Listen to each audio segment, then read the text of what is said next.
정답은 받으셨나요? 안 받으셨죠? 답부터 불러드릴까요? 1번은 3번, 2번은 1번, 3번은 5번, 4번은 3번,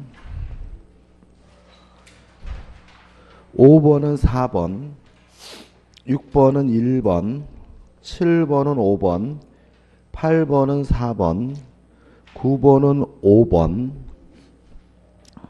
10번은 1번, 11번은 5번, 12번은 1번,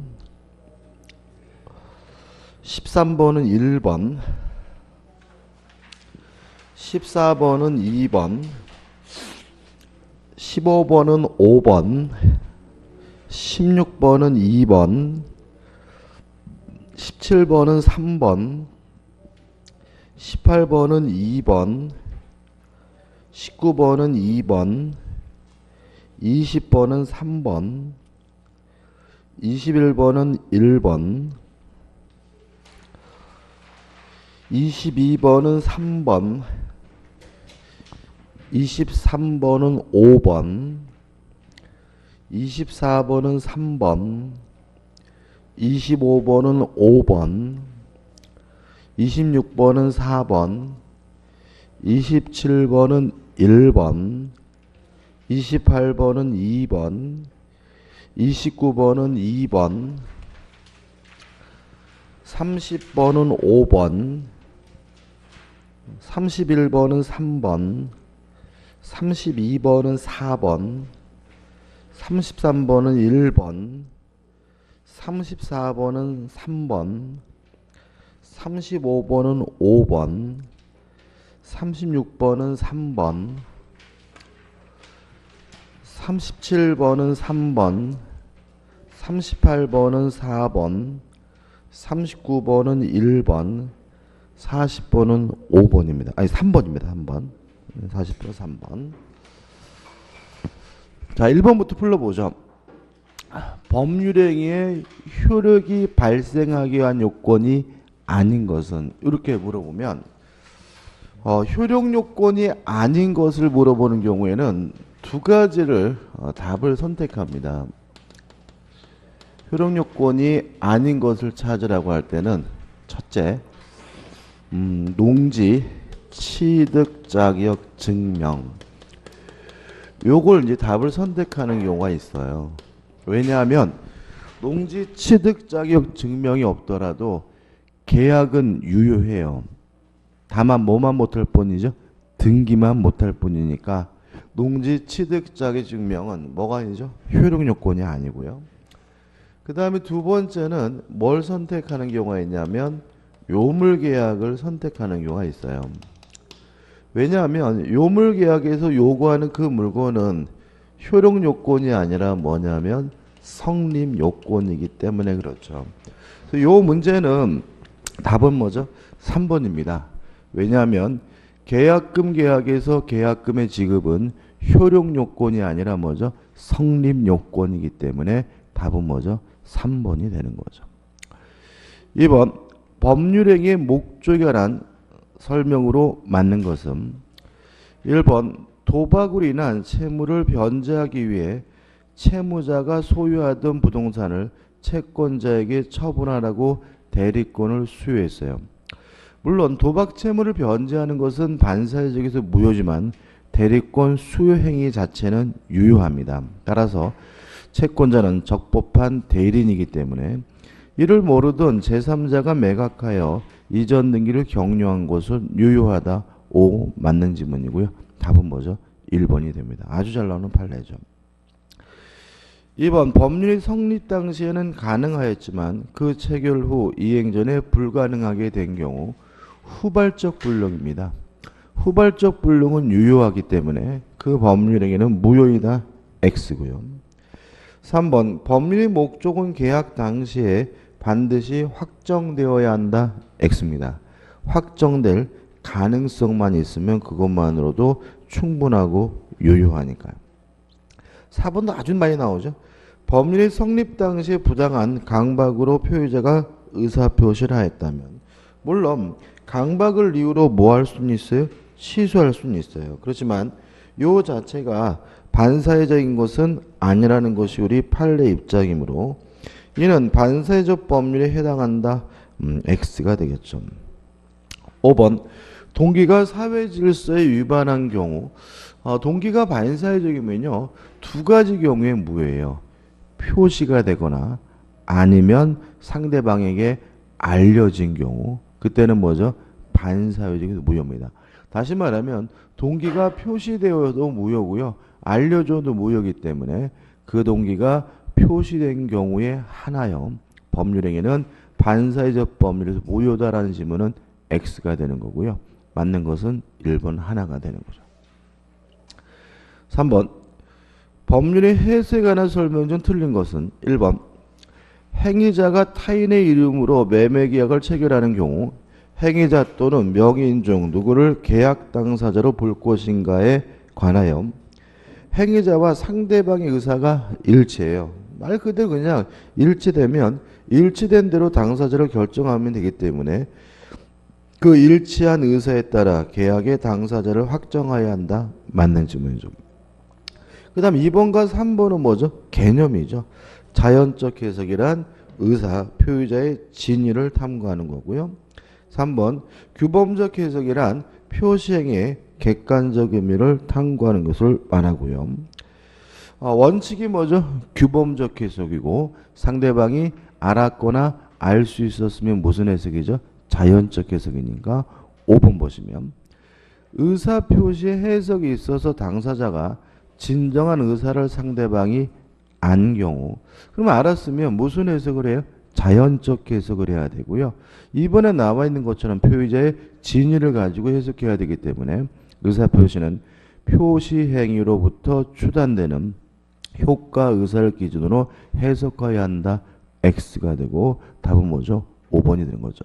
원칙이 규범적 해석, 상대방이 알았거나 알 수 있었으면 뭐죠? 자연적 해석입니다.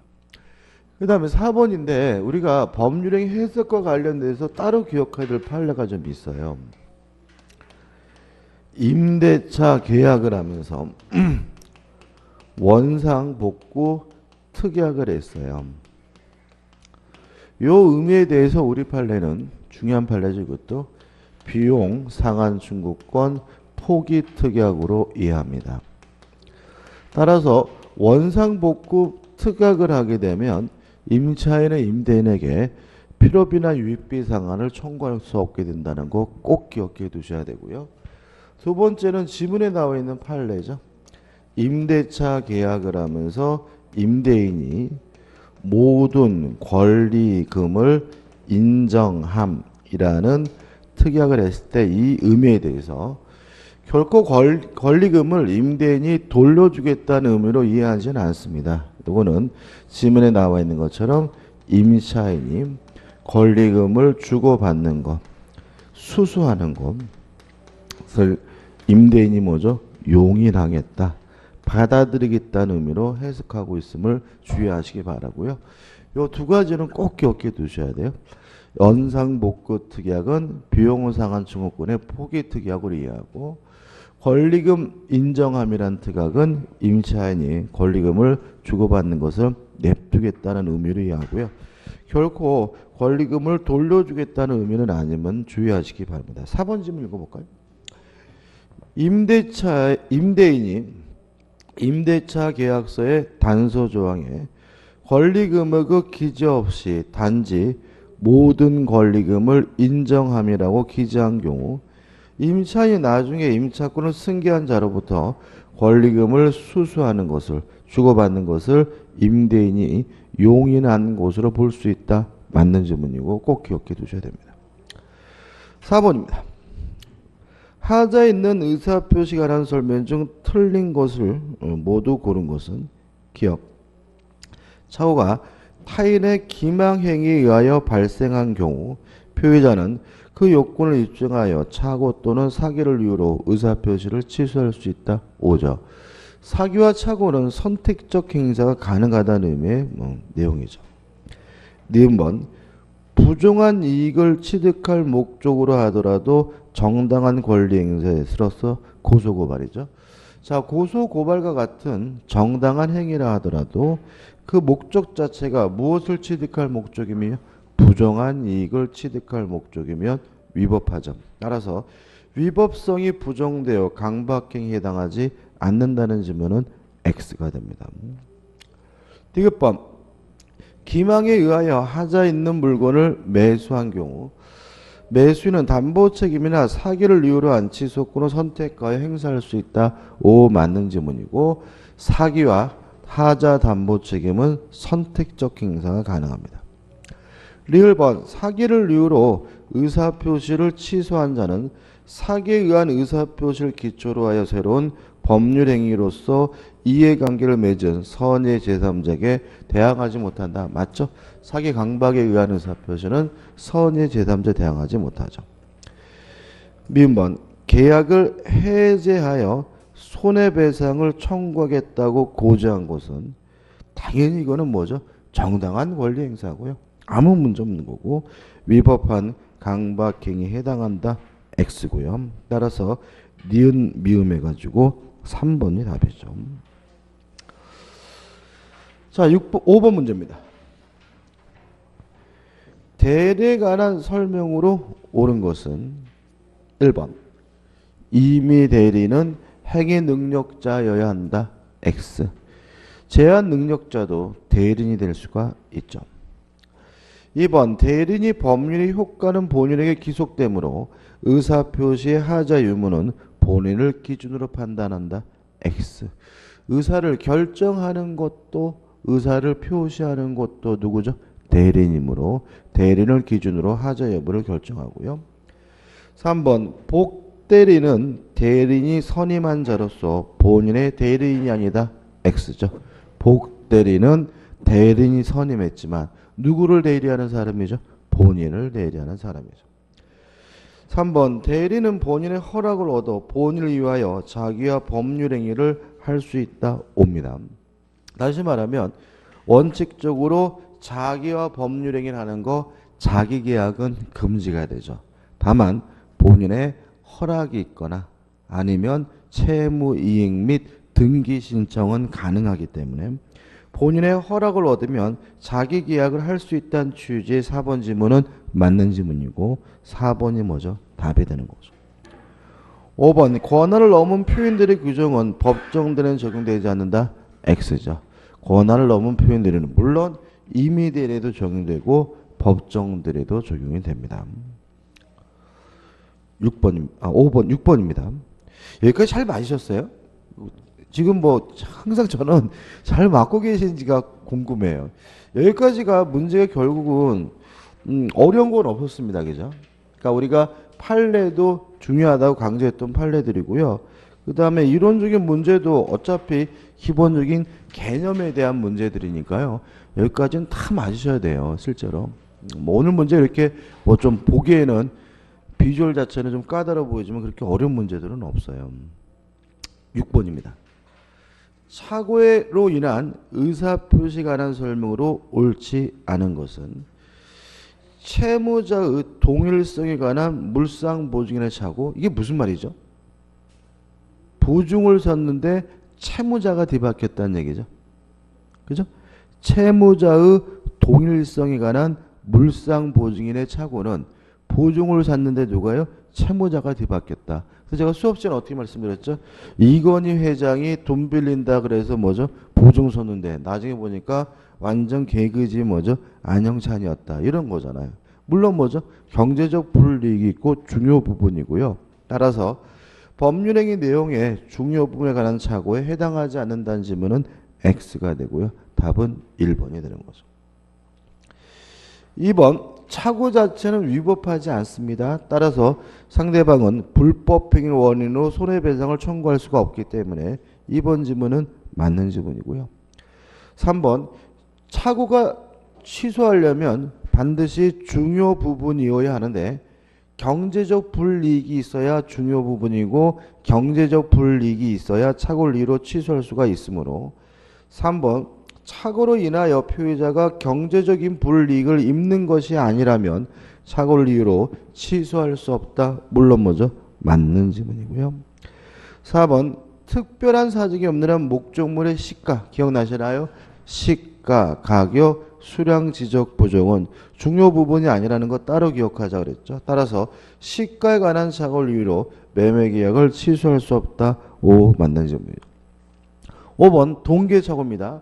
자, 동계착오는 원칙적으로 취소할 수 없지만 상대방에게 동기가 표시가 되든지 아니면 상대방으로부터 유발된 경우에는 착오를 이유로 취소할 수가 있으므로 동계착오가 상대방에 의해 유발된 경우 동기가 표시되지 않더라도 의사표시 취소 사유인 착오에 해당할 수 있다. 맞는 질문이 되고요. 답은 뭐죠? 1번이 되는 거죠. 7번입니다. 의사표시에 관한 설명으로 옳지 않은 것은 1번은 굉장히 중요하고 반복적이죠. 의사표시자가 그 통지를 발송한 후 사망하여도 하나 더 한다면 제한 능력자가 되어도 의사표시 효력에 영향을 미치지 않는다. 맞죠? 다시 말하면 발신 후 도달하기 전에 표의자가 되거나 제한 능력자가 되더라도 아무런 영향을 미치지 않으므로 도달하게 되면 정상적으로 효과가 생깁니다. 2번은 개념이죠. 통정허위 표시 무효로 대항할 수 없는 제3자는 누구냐? 허위 표시의 당사자와 그의 포괄 승계인 이외의 자, 당사자와 상속인을 뺀 나머지 사람 중에서 허위 표시 행위를 기초로 하여 새로운 이해관계를 맺은 자가 뭐죠? 제3자가 되고요. 3번 이것도 개념이죠. 진의안이 의사표시에서 진의안 뭘 말하는 거죠?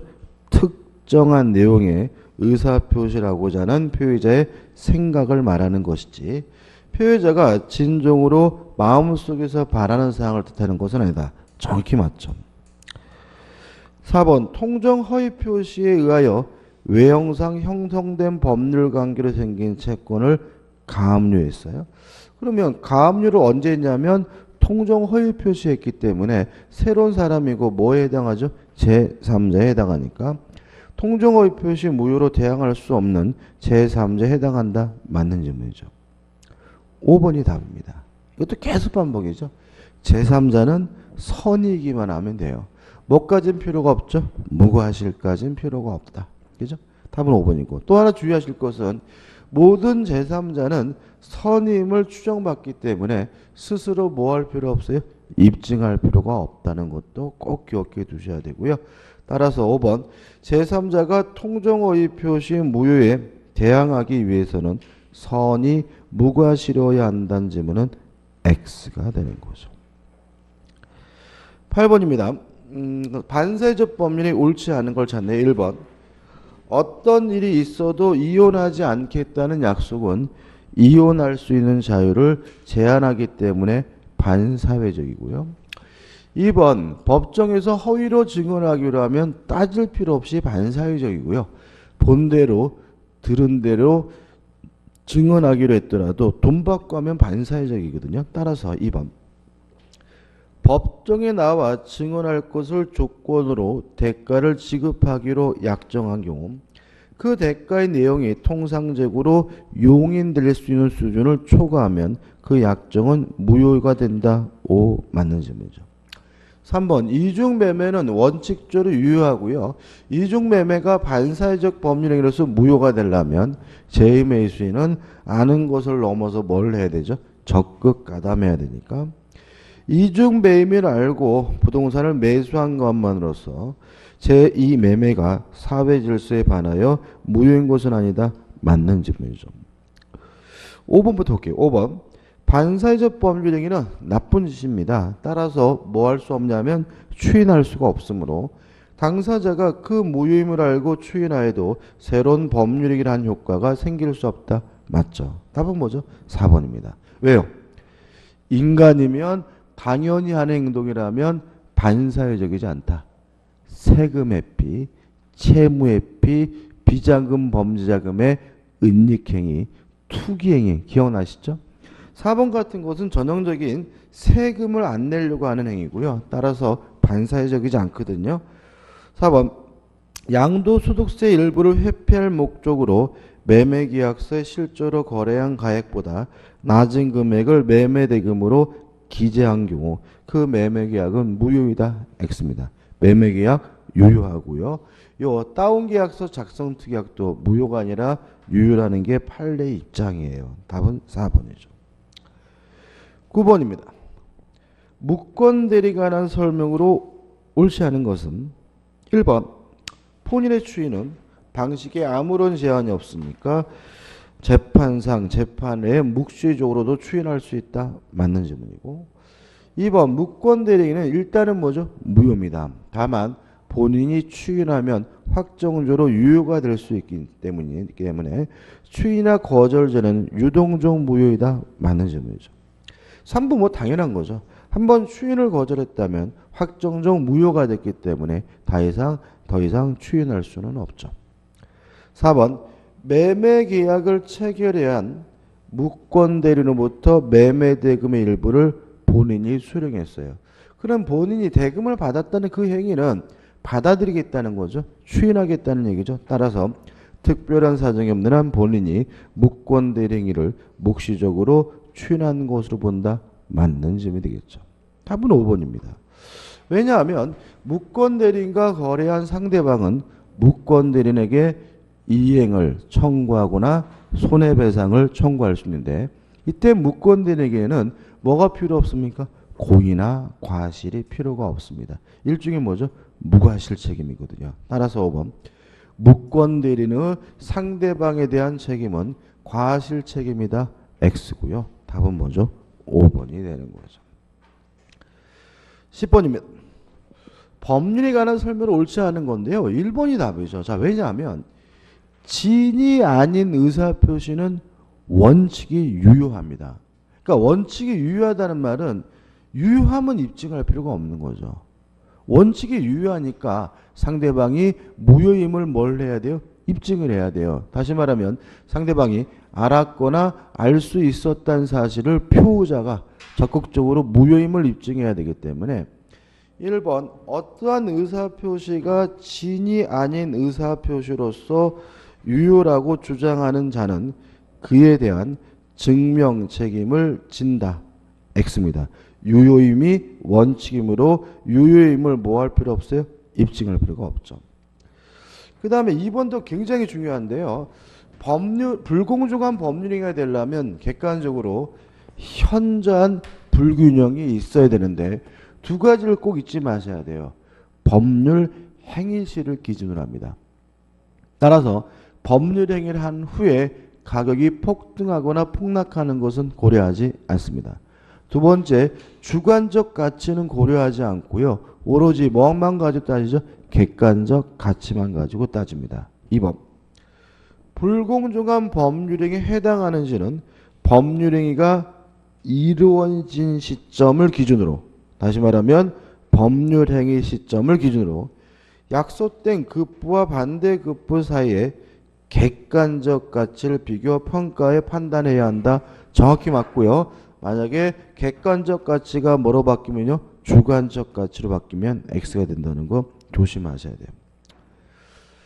3번 대리인에 의한 법률행위입니다. 우리가 항상 말씀드렸지만 궁박만 본인, 궁박을 제외한 나머지 모든 것들은 다 누구 말을요? 대리인 말을 가지고 판단하므로 궁박은 본인을 기준으로 한다. 5 맞는 질문이고 5번부터 보시면 특별한 사정이 없는 한 착오를 이유로 법률행위를 취소하려면 표의자에게 중대한 과실이 없어야 한다. 5 맞는 질문이죠. 자, 4번인데 요거는 착오에 관한 문제가 아니라 오표시 무효 원칙이죠. 지금 보시면 지금 쌍의사는 X토지고 계약서의 표시는 뭐죠? Y토지죠. 그러면 규범적 해석을 하면 표시된 대로 Y토지에 대해서 계약이 성립하는 거고요. 자연적 해석을 하게 되면 의사대로 뭐죠? X토지에 대해서 계약이 성립되는 건데 문제 보시면 부동산 매매 계약에 있어 쌍방 당사자가 모두 X토지의 토지를 계약의 목적물로 삼았으나 그러죠. 그러면 쌍방 모두가 요 X 토지에 대해서 사고 팔기로 뭐죠? 의사가 합치됐다는 말은 무슨 해석이 결과인 거죠? 자연적 해석이 결과죠. 이게 오표시 무현식이거든요. 따라서 뭘 이전 등기해 줘야 돼요? X 토지를 이전 등기해 줘야 됩니다. 그래서 보시면 그 목적물의 지번 등이 하나 둘 다 착오를 일으켜 계약서에는 Y 토지로 표시한 경우 매수인은 X 토지에 대해 이전 등기를 청구할 수 있다. 맞는 지문이고요. 또 하나 추가로 기억할 것은 이거는 자연적 해석 결과이기 때문에 착오를 이유로도 뭐 할 수 없어요? 취소할 수가 없다. 왜냐하면 착오는 항상 무슨 해석을 전제로 합니까? 규범적 해석을 전제로 한다는 것도 같이 한번 꼭 기억해 두시기 바랍니다. 11번입니다. 표현들이 관한 설명으로 옳지 않은 것은 1번 대리권이 소멸됐는데도 대리행위를 했으면 대리권 소멸 후의 표현들이고요. 원래 가지고 있던 권한을 넘으면 그때는 뭐로 바뀌냐면 권한을 넘은 표현들로 바뀝니다. 따라서 대리권 소멸 후의 표현들이가 인정되는 경우 그 표현들이 권한을 넘은 대리행위가 있을 때 권한을 넘은 표현들이가 성립할 수 있다. 오, 맞는 질문이죠. 2번 표현대리가 성립되기 위해서 꼭 무권대리인이 직접 행위를 해야 되는 것은 아닙니다. 사자나 복대리를 통해서 행위를 한 경우에도 뭐가 성립합니까? 표현대리가 성립됩니다. 따라서 대리인이 대리권 소멸로 복대리를 선임하여 복대리인으로 하여금 대리행위를 하도록 한 경우 대리권 소멸 후의 표현들이가 성립할 수 있다. 오, 맞는 질문이죠. 3번 권한을 넘은 표현들이가 성립되려면 대리인에게 상대방에게 정당한 이유가 있어야 되는데 언제만을 기준으로 합니까? 대리 행위 시만을 기준으로 합니다. 근데 실제로 우리 민법은 예외 없이 항상 그 행위를 한 때예요. 모든 기시점 뭐죠? 법률 행위를 한 때, 대리 행위를 한 때, 이중매매를 한 때 항상 뭐죠? 그 행위를 한 때라는 것은 뭐 공통적인 거죠. 다시 말씀드리면 대리 행위를 한 때, 대리 행위 시를 기준으로 정당한 이유 유무를 판단하므로 3번도 뭐죠? 맞는 질문이죠. 4번 본인이 대리권 수요에 표시한 표현들이 또는 대리권 소멸 후의 표현들로 인하여 책임을 지기 위해 상대방은 다 뭐죠? 선의고 무과실해야 되는 거죠. 답은 뭐죠? 5번입니다. 두 가지가 이제 문제가 돼요. 첫째는 뭐냐면 총유물에 관한 모든 사항, 보존행위도 이용행위도 또 처분 변경행위도 다 무엇을 통해서 해야 되냐면요. 사원 총회 결의를 통해서 해야 됩니다. 만약 이러한 사원총회 결의 없이 보존행위나 이용행위나 처분행위가 이루어졌다면 그것은 강행복귀 위반이어서 무효예요. 동의하시죠? 그죠? 자, 그럼 생각해 보자고요. 자, 우리가 표현들이든 무권들이든 뭐든 나발이든 뭐든 간에 유효여야 따지는 겁니다. 이미 그 행위 자체가 강행복귀 위반이어서 무효라면 그것이 표현들인지 아닌지 여부를 굳이 뭐 할 필요 없어요? 따질 필요가 없습니다. 이것도 최근에 굉장히 중요합니다. 아주 각종 시험에 다나. 다시 말하면 표현들인지 무권들인지 따지려면 기본적으로 그 행위 자체가 뭐 해야 됩니까? 유효해야 된다. 만약에 강행복귀 위반이어서 아싸라게 뭐라면요? 무효라면 표현들이 뭔지 굳이 뭐 할 필요 없어요? 따질 필요가 없다는 거. 이거 꼭 기억해 두시고요. 또 이렇게 할 수도 있어요. 자, 권한을 넘은 표현들이가 되려면 말 그대로 권한, 기본 대리권이 뭐 해야 돼요? 존재를 해야 되는 거죠. 그죠? 그래야 뭔가를 어떻게 해요? 넘을 거 아닙니까? 그죠? 근데 보시다시피 총유물에 관한 모든 사항은 다 무엇을 통해서요? 사원총회의 결의를 통해서만 할 수 있기 때문에 요 총유물에 대한 대표자에게는 아예 뭐가 없는 거예요? 기본 대리권 자체가 없는 거죠. 그러니까 이 사람이 뭘 할 수 있는데 뭘 넘었다. 그래야 뭐가 돼요? 권한을 넘는 표현들이가 되는데 보존행위부터 시작해서 모든 것은 다 무엇을 통해서요? 사원총회의 결의를 통해서 해야 되는 거니까 이 대표자에게는 아예 총유물에 대해서 뭐가 없는 거예요? 기본 대리권 자체가 없다. 그래서 권한을 넘는 표현들이가 될 수가 없다. 이렇게 해도 돼요. 아무튼 5번 보시면 교회의 대표자가 교회 총회 결의를 거치하지 아니하고 교회 재산을 처분하는 기는 그냥 무효입니다. 왜요? 사원총회 결의가 필요하니까. 확정적 무효이기 때문에 표현들이든 묵건들이든 따질 필요가 없으므로 권한을 넘은 표현들이 가는 규정을 준용할 수 있다는 지문은 뭐죠? X고. 그래서 최근에 유효여야 표현들의 성립을 판단한다는 지문은 계속 나오고 있으니까 잊지 마시기 바랍니다. 답은 5번입니다. 12번입니다. 무효와 취소에 관한 설명으로 옳지 않은 것은 1번 무효인 법률행위는 취소할 수 없다. 생뚱맞죠? 그죠? 이런 지문이 나오면 뭐 이 그저트 뭐 이런 게 다 있어 이렇게 되는데 자 이겁니다. 갑이 5살 먹은 꼬마인데요. 을과 만나가지고 매매 계약을 했어요. 그러면 5살이라면 명백히 의사무능력자이므로 의사무능력자의 법률에서 뭐예요? 무효죠. 동의하시죠? 근데 5살 먹은 아이는 명백히 뭐죠? 미성년자니까 제한 능력을 이유로 뭐 할 수도 있어요? 취소할 수도 있죠. 이렇게 무효 사유와 취소 사유가 중복해서 존재하는 경우에는 갑직에서는 무효를 주장하거나 취소하거나 아무거나 뭐 할 수 있어요? 선택할 수가 있거든요. 그러면 무효도 제한 능력을 이유로 뭐 할 수도 있는 거죠? 취소할 수도 있는 것이니까 무효인 법률행위는 취소할 수 없다는 지문은 X입니다. 우리 판례는 무효와 취소에 대해서 이중효를 인정하고요. 선택적 권리 행사를 인정합니다. 답은 1번이고 2번 취소할 수 있는 법률의 추이는 취소의 원인이 소멸된 후에 하여야 효력이 있다. 맞죠? 따라서 제한 능력자는 능력자가 된 후 차고 사기 강박에 의한 의사표시는 그 상태에서 벗어난 후에 해야 되고요. 3번 민법상 법률행위가 일부가 무효인 때는 전부를 무효로 함이 원칙이다. 맞죠? 일부가 무효면 뭐죠? 전부가 무효인 것이죠.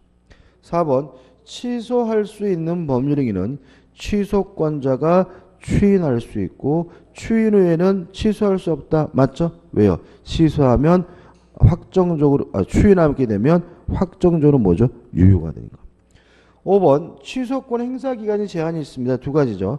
법률행위를 한 날로부터 10년 또는 추인할 수 있는 날로부터 3년이니까 5번도 뭐죠? 맞는 지문이고 답은 뭐죠?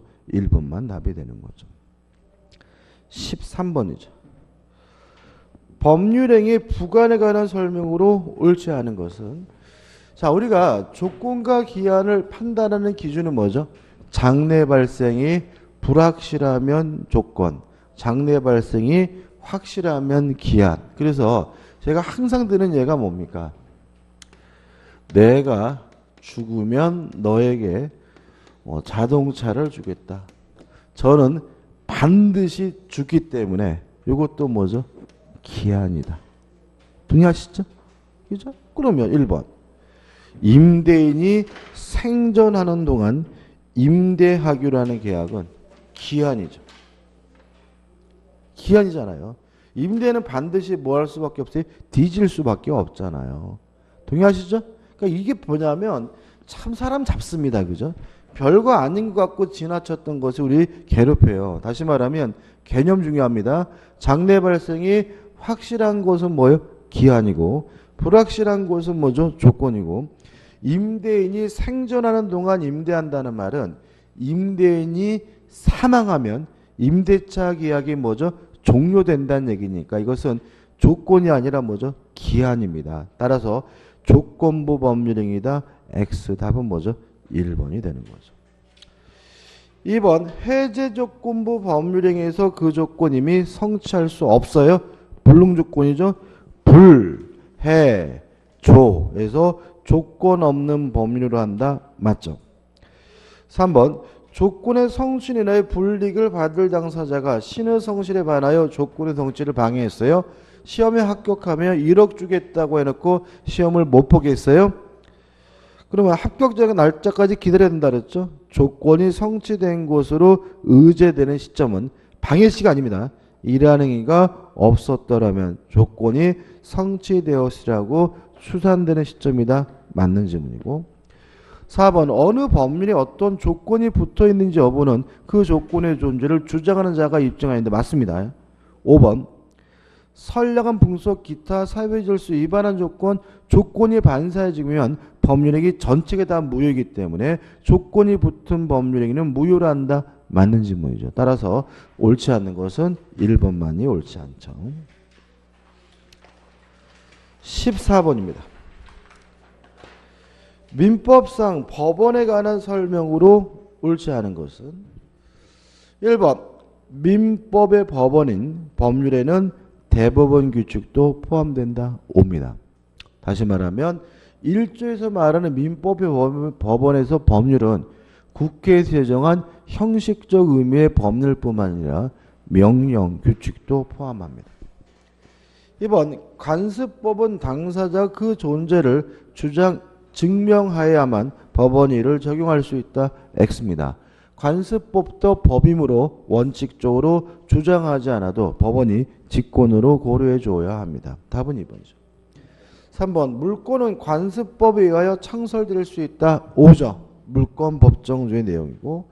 4번 사실인 관습은 법령으로서 효력이 없다라는 말은 사실인 관습 뭐죠? 민법의 법원이 될 수는 없습니다. 5번 국제 물품 매매 계약에 관한 국제연합협약은 민법의 법원이다. 생뚱맞죠? 이게 뭐예요? 국제법, 국제조약도 민사에 관한 내용이라면 뭐가 된다는 거죠? 민법의 법원이 된다 이런 거죠. 동의하시나요? 그죠? 그래서 예를 들어가지고 뭐 이런 일은 없겠지만 뭐 김정은하고 문재인하고 갑자기 만나가지고 그 북한 지역의 아파트도 관리소장이 되려면 주택관리사무소 자격증이 있어야 된다라고 협약을 맺으면 그것도 민사 관한 내용이기 때문에 뭐가 될 수 있어요? 민법의 법원이 될 수가 있는 거죠. 답은 뭐죠? 2번입니다. 15번입니다. 사정 변경 원칙에 관한 설명으로 오는 것은 1번 민법에는 사정 변경의 원칙에 각한 일반 규정은 없어요. 그렇지만 개별 규정은 있죠. 예를 들어 가장 흔한 것이 뭐냐면 주의 사정 변경으로 인해서 차임이나 지료가 현실적이지 않다면 차임, 지료에 관한 증감 청구권이 인정이 되고요. 대표적인 사정 변경이 인정되는 개별적 규정입니다. 2번 계약 당사자 일방의 책임 있는 사유로 인하여 현저한 사정 변경이 초래된 경우 그 당사자는 사정 변경을 이유로 계약을 해지할 수 있다. X입니다. 우리 판례는 원칙적으로 사정 변경을 이유로는 계약을 뭐 할 수 없어요? 해지할 수 없습니다. 예측하지 못한 중도한 이런 말이 나오고 있거든요. 2번은 X예요. 3번 사정 변경이라는 계약 해지에 있어서 사정이라면 계약의 기초가 되었던 객가장 사장 및 방사자의 주관적 또는 개인적 사정을 포함한다. X입니다. 객관적 사정만을 고려해야 되겠죠. 뭐 예를 들어 가지고 뭐 대학 입학할 줄 알았는데 대학 입학 못했거나 이런 주관적이고 개인적 사정을 고려할 수가 없습니다.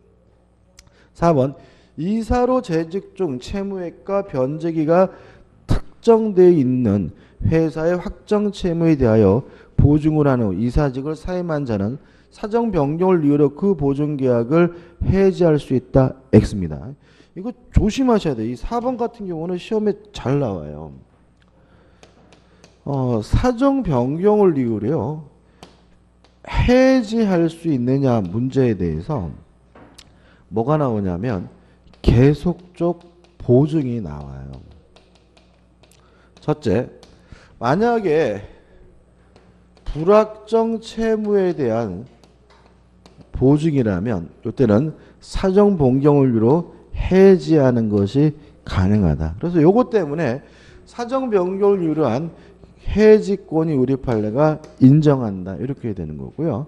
다만 주의하실 것은 계속적 보증이 만약에 금액이 확정되어 있는 확정 채무에 대한 보증이었다면 그때는 사정 변경을 이유로도 뭐 할 수 없냐면 해지할 수 없다는 게 판례 입장입니다. 아무튼 크게 보면 사정 변경을 이유로 계속적 보증을 뭐 할 수 있어요? 해지할 수는 있다. 다만 불확정 채무에 대한 보증에 대해서 해지할 수 있고 확정 채무에 대한 보증은 해지할 수 없다는 것이 우리 판례 입장임을 주의하시기 바라고 4번은 뭐죠? X점.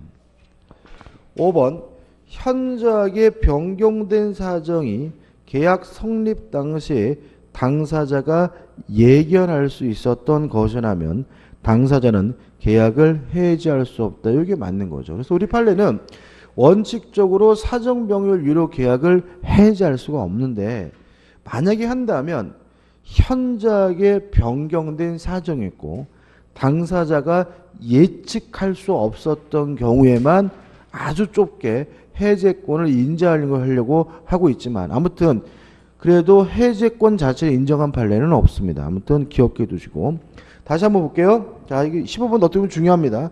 1번 우리 민법은 사정 변경에 대해서 일반 규정을 두고 있지 않습니다. 그렇지만 개별적 규정들은 두고 있고요. 그 다음에 2번 우리 판례는 사정 변경을 이유로 원칙적으로 뭐 할 수 없다고 봐요? 해제할 수 없다고 봅니다. 5번으로 넘어와서 만약에 해제하려면 현저하게 변경이 됐고요. 또 당사자가 예측할 수 없었던 경우에만 예외적으로 해제권을 인정해야 된다는 판례가 있긴 한데 기본적으로 해제권 자체를 인정한 판례는 단 한 건도 없다는 거 주의하시기 바라고 그 다음에 3번 사정 변경 이유로 해제할 건을 인정하고자 할 때에도 주관적이고 개인적 사정은 고려하지 않고요. 4번 계속적 보증과 같은 것에 대해서 우리 판례는 해지권을 인정하고는 있지만 불확정 채무에 대해서만 해지권을 인정하고요. 확정 채무에 대해서는 해지권 인정하지 않는다는 거 기억해 두시고 요거 별표해 두시고 꼭 반드시 다 기억해 두셔야 됩니다. 16번입니다. 법정 후견에 관한 설명으로 옳지 않은 것은 1번 지방자치단체장은 성령 후견 개의 심판을 청구할 수 있다. 5점.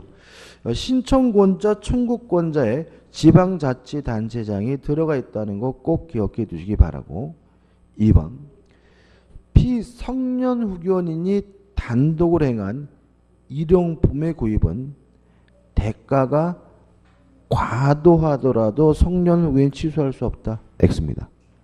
대가가 과도하지 않은 경우에만 독자적으로 할 수가 있고요.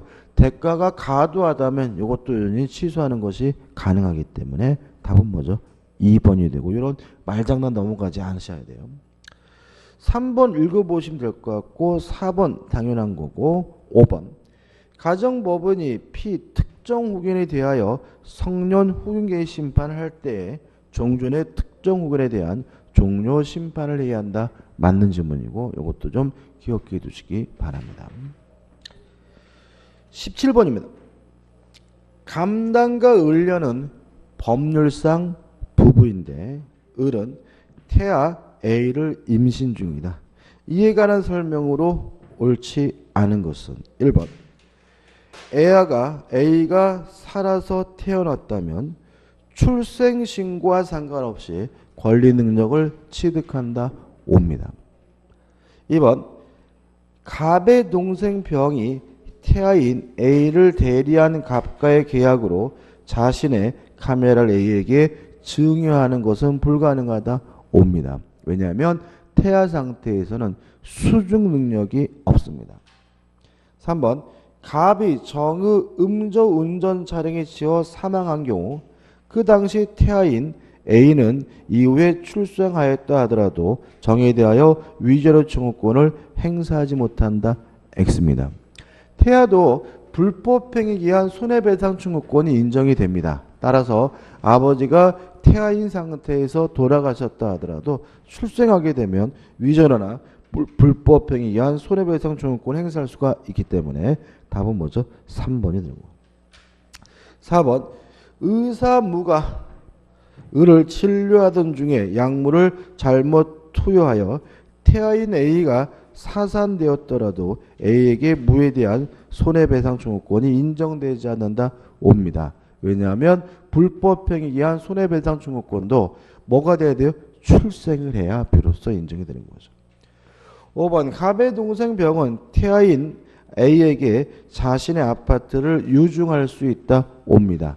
유증은 받을 수가 있죠. 그래서 보시면 그 2번처럼 증여는 받을 수 없어요. 계약이니까. 그렇지만 5번처럼 뭐는 받을 수 있죠?